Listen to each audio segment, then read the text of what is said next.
Hey, have you ever rehabbed a house and then all of a sudden all these surprises started coming up and you couldn't quite figure out how in the world can I see these things? Well, what I'm going to do in this video is I'm going to share with you three of the most common things, very, very costly fixer-upper things that most repair items that most investors don't catch, especially when you're new and just starting out. And I'll tell you, these things can make or break a deal. They can be extremely, extremely costly.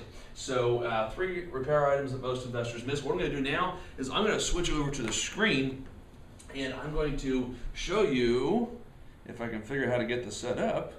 Well, hang on a second. This should have popped right up.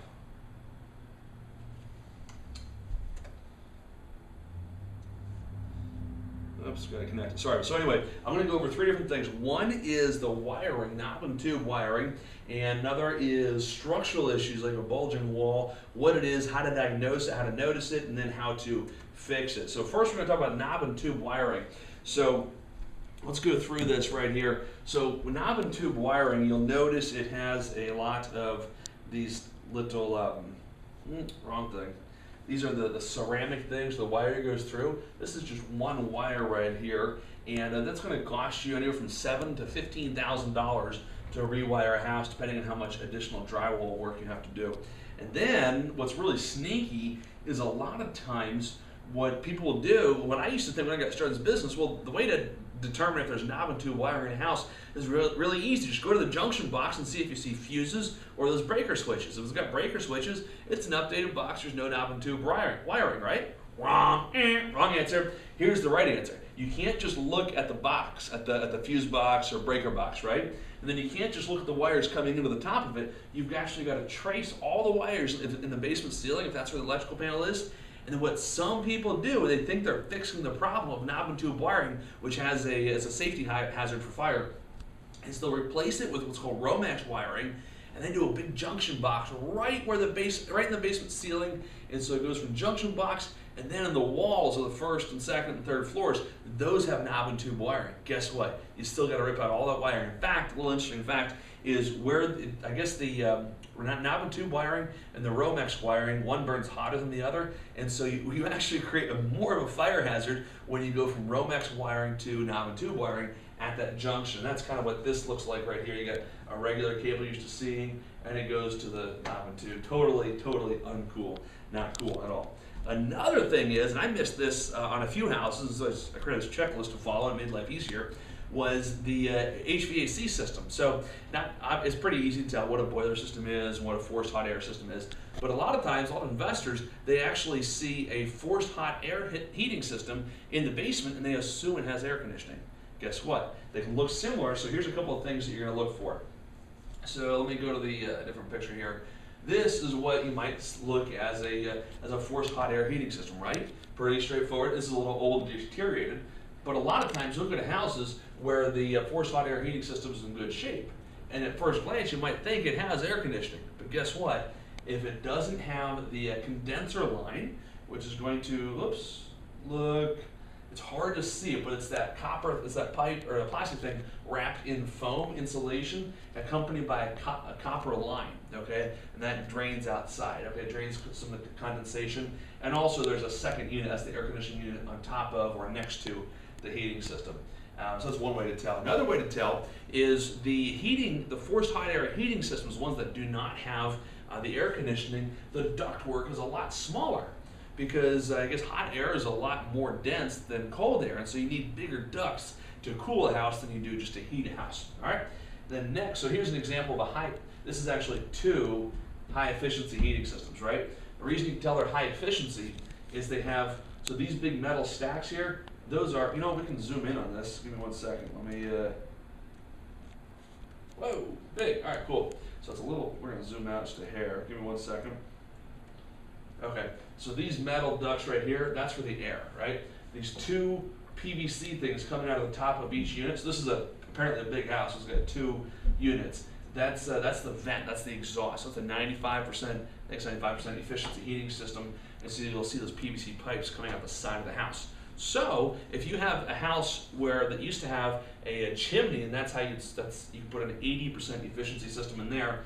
But let's say the chimney needs work, you got to spend $2 grand on a liner. You can upgrade to if you got to replace the system anyway, upgrade to a high efficiency system, abandon the chimney, and stick the pipes out the side of the house. Could be better than putting a chimney in. And also, buyers prefer a high efficiency system as well. So I've already showed. All right, next, another thing that, especially down in the city in Philly, what a lot of folks miss are the bulging walls. You ever seen a row house where you stand next to it, you look up, and you can kind of see how some parts of it goes out? Or have you ever seen where you look at the front of the house and some of the brickwork over the windows just like uneven? Well, here's an example of what I mean by a bulging wall. Let me show you. So picture this. You've got the first floor framing, okay? And then you've got the second floor, and then you've got a roof. So it's a two-story house. This dotted line right here represents what, you know, the plumb line, right? What's vertical. But what happens sometimes, for a couple of different reasons, usually because it wasn't built properly, is the wall starts to bulge forward, which is not cool at all, right? So masonry wall bowing, because it's not been laterally restrained at the second floor level, and it's also more likely to happen where the floor joists run parallel to the front wall. So anyway, the point is this. You want to, first of all, make sure you notice if you're looking to flip a house if the front wall is bulging. But then the question is, just like with any other repair item, is not only is it there, but how do you fix it? How do you fix it? So let's go through a couple of different scenarios on how to fix this. So that's an example of what you don't want to do to fix that. Check that out. Let me zoom in on that picture a little bit for you. Give me one sec. Zoom in, please. Yeah, so check that out. Build a whole big wooden structure, that's not the right thing to do. It might be a temporary fix, but that's not what you want to do. Okay, here's some things to identify. You might see this bulging where you get like a half-inch gap between the bricks. That's one way. Another way is you can see how this brick wall is pulling away from the window. So the window is attached to the framing inside the house, but the brick has pulled away from it. That's another way to tell. Oh, I'm sorry, I missed this. So this is actually the air conditioning condenser. If you see one of these outside the house, then you know it already has air conditioning. All right, and there is, I guess that's it. All right. So anyway, so the question is this. I'm going to get a little detailed here for you, but I think you'll like it. So the question is this: if your wall is bulging, how do you fix it? Well, first of all, to cover your own butt, you would want to have an engineer out there to certify that the fixes you're going to do or make the house structurally sound. That way, if there's ever an issue down the road with the buyer, you've done your job of getting the engineer's stamped certification that's in good shape. So we can do what's called a star bolt system, okay? A star bolt system is a system that you basically put a plate, so it's, since the picture is rotated 90 degrees, you put a plate along the front of the house, in front of the bricks, okay? And then in between these floor joists here, you'd fill in with wood, and then so you got a bolt going from the front of the wall back 2 or 3 joists. And so what it does is it doesn't bring the wall in because you crack all the mortar, but it keeps the wall from moving forward because it attaches it to the framing behind it. And so you've got like a big washer on the outside. It's like this, we call it star bolt system. We use a star at the end of the bolt, so you got like a 2-foot long bolt going from the front of the brick through a couple of floor joists, and it connects the wall to the framing behind it really well. And so if your house is 16 feet wide, you'd probably do that 6 or 8 times. So it keeps the wall from moving any further. That is extremely important. So let me ask you a question. This is a couple of just 3 major things that are easy to miss. And so let me ask you a question. How would you like to spend an hour, hour and a half with me where I dive deep into estimating repairs, how to do it quickly, and how to do it within 12 minutes? Super duper cool. We do this on a regular basis. And here's the cool part. You do not need to have any construction experience whatsoever. My assistant, Nicole, she crunches numbers, estimates repairs within 3% on all of our deals on a daily basis. So what you want to do, I don't know where the heck how to switch this around. Oh yeah, this one. So what you want to do is you want to go to a really cool URL, because on Wednesday night at 9 o'clock, what I'm going to do is I'm actually going to do the in-depth training at jimswebinar.com, and that's where you can register. Go to jimswebinar.com. I'm going to show you how to determine ARV, how to estimate repairs within 12 minutes by watching a very short video that someone else shot for you. And here's the cool thing. If somebody else is doing these house tour videos and you can pull comps and you know how much it costs to fix a house, you can crunch the numbers using my rehab calculator, which I will give you on the webinar. Super cool. You can literally crunch numbers and make offers on deals from anywhere. I did it recently when I was in the Grand Cayman Islands, and it was really cool. So a wholesaler friend of mine, his name was George, and that was Greg. Greg sent me a deal, And he said, hey, here's an address, here's a lockbox combo, make me an offer. I'm at the top of his buyer's list for that area. And I said, well, I'm in the Grand Cayman Islands. Can you send me a quick 5 or 6 minute video?